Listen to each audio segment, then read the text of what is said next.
Kalau antum sedang dibimbing oleh Allah menuju kedudukan yang tinggi, maka sadarlah teman-teman, saat yang bersamaan antum tidak akan sunyi dari rintangan-rintangan sekitaran. Catat itu baik-baik. Anda kedudukan biasa, naik luar biasa, maka hambatannya itu akan semakin meningkat, tidak sama dengan sebelumnya. Anda orang kecil, diuji dengan ujian kecil. Anda orang menengah, diuji dengan ujian menengah. Anda kedudukan yang tinggi, maka akan diuji dengan kedudukan yang lebih tinggi lagi. Maaf, Allah tidak akan menguji dedaunan dengan angin yang menerpa akar. Pasti berbeda. Karena angin ketika kedudukan semakin tinggi, maka angin semakin kencang akan menerjangnya. Yuk kita turunkan. Jenis ujiannya bisa 3. Perhatikan baik-baik. Sini. Kedudukan bersanding dengan ujian. Kalau rumus fisikanya, F berbanding lurus dengan P. Gaya berbanding lurus dengan tekanan. Jadi kalau antum misalnya, rumus asalnya F1 sama dengan F2. Gaya gerak sama dengan gaya torong. Kalau dikembangkan ke sini, tenaga kecil begini, maka yang bunyi kecil. Kalau besar, semakin besar lagi. Nah, memahami rumus ini, F sama dengan P. F berbanding lurus dengan tekanan. Ada gaya tekanan juga yang cukup kuat. Ketika antum pukul kencang, suara kencang. Tapi ini lebih sakit kan? Tekanannya lebih kuat. Itu agak berbeda. Itu dalam persepsi positif. Dalam persepsi negatif juga bisa. Gaya berbanding lurus dengan tekanan. Semakin orang banyak gaya, semakin tertekan hidupnya. Ya? Tanya. Sekarang lihat sini. Rumus ini kalau kita turunkan lewat ayat, am hasibtum an tadkhulul jannata. Apakah Anda akan duga begitu mudah masuk surga? Walamma yatikum matalul ladzina khalau min qablikum. Sementara Allah belum menguji Anda seperti orang dulu yang dijamin surga mendapati ujian. Apa jenis ujiannya? Ini manhaj hidup kita dan kita berhenti di sini. Maaf, saya mungkin hanya 5 ayat dulu untuk hari ini ya. Massathumul ba'sa. Ujian pertama disebut dengan ba'sun. Jamaknya ba'sa. Ba'sa. Ini masih ringan. Misal, jarang ke masjid, sekarang mulai ke masjid. Begitu antum ke masjid, Allah kasih ujian. Sesuai dengan kadar niat antum. Kasih hujan gerimis. Ke masjid gak? Itu ba'sun. Begitu antum ke masjid, orang Arab katakan, nazil matar. Turun hujan. La ba's, la ba'sa, la ba'sa. Gak ada masalah. La ba'sa, tidak ada masalah. Serap ke dalam bahasa Indonesia, lewat. Labas. Labas, lewat. Ringan. Berarti, kalau antum diuji dengan yang ringan, maka antum kadarnya masih ringan, akan dinaikkan kepada yang menengah. Akan yang menengah. Hati-hati betul. Kalau antum belum lulus yang di sini, maka antum akan terus sampai di sini, sampai lulus di sini. Sampai lulus. Antum mau berangkat ke masjid, gerimis bisa. Tiba-tiba nggak jadi di rumah. Istri antum mengatakan, Pak kok nggak ke masjid? Hujan mah, kan cuman gerimis. Takut teriak, Masya Allah. Padahal antum misalnya belum kuat untuk berangkat. Maka antum akan terus diuji di sini. Lihat rumusnya, Quran surah kedua ayat 286. La yukallifullahu nafsan illa, Allah tidak akan pernah menguji seorang hamba di luar kadar kemampuannya. Jadi kalau antum masih ujian yang ringan, antum diberikan yang ringan. Antum naik menengah, diberikan yang menengah. Antum naik lagi level tinggi, diberikan ujian yang berat. Menengahnya disebut dengan darrun. Wad-darra, dari ba'sun jadi darrun. Jamaknya darra. Sudah menyakiti fisik. Kena fisik, sudah melukai, hujannya makin deras. Ya, kalau dalam kehidupan yang ini mungkin celaan biasa. Duh, sudah berubah ya, Masya Allah. Sekarang jilbabnya sudah panjang, Masya Allah. Duh, semakin panjang ya, nyaingin Batman ya, Masya Allah. Udah banyak. Begitu sudah mulai pakai cadar, ninja, oh Masya Allah. Dorna, sudah nggak enak ke fisik. Dornun. Lihat rumusnya ya, lihat rumusnya baik-baik. Ini lebih menenangkan pada jiwa. Ketika Anda dalam level-level seperti ini artinya Allah sedang menaikkan iman Anda dalam level yang lebih tinggi lagi. Jadi ketika ada celaan menghunjam dalam lisan seseorang, sudah mulai menyakiti, itu sebetulnya pengakuan dari Allah lewat lisan orang itu, bahwa Anda sedang diangkat keimanan pada tingkat yang lebih tinggi. Ada yang mengatakan, kamu kenapa sih pakai jilbab begitu? Yang biasa aja kali. Mah, yang iman biasa sudah banyak. Saya ingin menampilkan keimanan yang luar biasa. Supaya dengan iman itu saya lebih mendoakan mama. Saya menampakkan amalan-amalan. Mudah-mudahan pahalanya bisa buat mama. Masuk dengan bahasa yang baik. Masya Allah. Jadi kalau antum bisa melawan hal-hal demikian dengan bahasa yang indah, itu nyaman kepada jiwa. Kadang-kadang ada kalimat-kalimat yang tidak perlu pakai dalil, teman-teman sekalian. Kembalikan ke sini. Terakhir, wazulzilu zilzal. Zulzilu. Zilzal, gempa, goyang. Dia ada ujian yang bisa menggoyangkan diri kita, membuat gempa hati kita. Antum sudah nggak kuat, kadang-kadang jalan sempoyongan, padahal nggak ada gempa di luar, cuman hati kita kayak kena goncangan, diserang sana, serang sini, nggak bisa tidur, nggak bisa makan, tawarin ini susah, itu susah. Wazulzilu, bahkan hatta yaqula Rasulullah walladzina amanu ma'ahu mata nasrullah. Sampai-sampai Rasul SAW, bahkan orang-orang beriman, bahkan yang setelahnya bisa mengatakan, kapan ini berakhir? Akan tiba masa Anda mengalami satu situasi sampai Anda mengatakan, kapan berakhirnya yang seperti ini?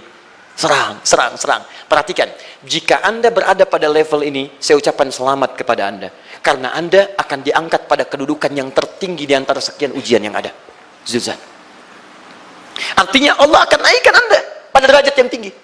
Karena hukum ujian tadi, la yukallifullahu nafsan illa wus'aha. Allah nggak akan menguji seorang hamba di luar batas kemampuannya. Jadi kalau Anda sudah dipandang oleh Allah siap menerima yang ini, maka Anda akan diberikan zilzal. Kalau Anda nggak mampu, Anda hanya akan diberikan darra atau ba'sun. Dimohon maaf, kalau di antara jamaah yang hadir saat ini, Anda merasa sedang punya masalah yang berat, membuat hati Anda goyah, saya ucapkan pada Anda, dari sekian hamba Allah yang ada di muka bumi, cuman Anda yang diberikan itu. Artinya Allah akan mengangkat derajat Anda. Ayo bahagia. Dan yakinlah, bukan orang lain yang dititipkan, Anda yang diberikan. Allah percaya pada Anda, kenapa Anda tidak yakin? Bukan orang lain. Jadi mustahil Allah memberikan ujian berat kalau Anda nggak sanggup. Karena cuma Anda yang sanggup, Anda yang dikasih. Makanya jangan mengeluh. Jangan katakan, ya Allah, kenapa saya, ya Allah? Why me? Kata Allah, why not? Kamu yang bisa. Yang lain tidak. Dan tanpa harus Anda menuliskan status. Memang cuma saya yang sanggup. Oh, Masya Allah. Gak usah. Sadari. Kalau bukan sayang, Allah itu punya sifat adil. Nggak mungkin menukar sesuatu di luar kadarnya. Antum tahu cicak? Halo? Jangan katakan wallahu alam, cicak. Cicak, baik. Bagaimana aktivitasnya? Merayap. Di mana? Dinding. Apa makanannya? Nyamuk. Nyamuk bagaimana aktivitasnya? Terbang. Pertanyaan saya, di mana keadilan Allah menjadikan makhluk yang merayap makanannya terbang? Kalau nyamuk masuk kategori pertama tadi, pintar dan tahu dirinya pintar, jadi mainan cicak. Cicak, ayo tangkap. Cicaknya cuma merayap, dianya terbang. Beruntungnya nggak ada nyamuk yang jenius. Tapi yang paling hebat, perhatikan bagaimana lisan orang tua kita menanamkan kalimat-kalimat untuk menanamkan tauhidullah subhanahu wa ta'ala. Cicak-cicak diam-diam merayap. Perhatikan, yang Allah tuntut pada cicak, merayap kamu. Walaupun cuma diam-diam. Lihat baik-baik, diam-diam merayap. Datang seekor, Masya Allah, ketika dia merayap, nyamuk datang. Lihat, bukan cicak mendatangi nyamuk, tapi nyamuk mendatangi cicak. Kalau cicak tidak merayap, mustahil nyamuknya datang. Allah hanya tunjukkan, kamu merayap ya, nyamuk datang. Sekalipun dia merayap, cuman diam-diam, nyamuknya datang. Jadi hukum Allah itu kalau dipatuhi, nikmat kehidupan. Cicak gak merayap, nyamuk gak datang. Cicak merayap, nyamuk datang. Datang seekor nyamuk. Setelah itu, silakan. Jadi kalau kita teman-teman ikuti hukum Allah, mau berat, alhamdulillah. Mau ringan, alhamdulillah. Ya mau sedang, alhamdulillah. Begitu diangkat, artinya ada pengakuan dari Allah, iman kita akan diangkat. Cuman, bahasa Nabi Ya'qub alaihissalam kepada Yusuf alaihissalam, mesti ada persiapan dalam mengatasi itu semua. Tidak cukup hanya mendiamkan saja. Maka kata Nabi Ya'qub, jangan kisahkan dulu. Bikin dulu pemetaan-pemetaan untuk mudah mengatasi itu semua. Ini poinnya. Anda harus punya rencana.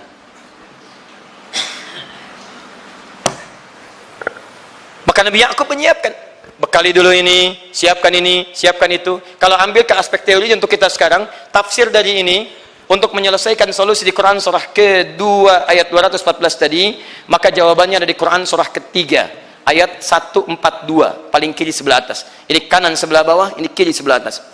Dan awal ayatnya dibuka dengan kalimat yang sama.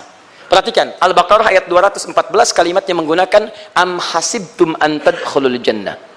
Ali Imran 142 am hasibtum an tadkhulul jannah.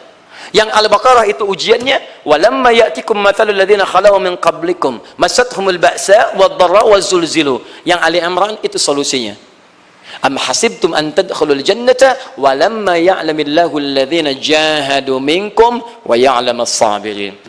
Saya tutup sampai sini dulu. Teman-teman perhatikan, walamma, sedangkan Allah ya'lamillahu alladhina jahadu minkum, belum melihat kesungguhan Anda untuk mengatasi berbagai persoalan kehidupan itu. Kalimat jahadu akar katanya dari kata al-juhdu, serius, sungguh-sungguh. Jadi kalau persoalan Anda ingin segera selesai, Anda mesti serius. Hei yang sedang kuliah, kalau mau cepat selesai kuliahnya, serius belajarnya, pahami dengan baik. Kalau Anda nggak pernah serius, bagaimana bisa menyelesaikan pelajaran dengan baik? Hei yang sedang berumah tangga, kalau ingin baik rumah tangganya, serius dalam berumah tangga. Keluarkan hukum-hukum Allah, terapkan dalam kehidupan rumah tangga. Anda akan mendapatkan manfaatnya. Hei yang sedang berbisnis, serius dengan pekerjaan. Karena hanya orang serius yang bisa menghasilkan kekayaan-kekayaan yang terbaik. Serius dalam ibadah, karena ibadah melahirkan keberkahan dengan kekayaan yang Anda dapatkan dari titipan Allah Subhanahu wa taala. Ayo serius.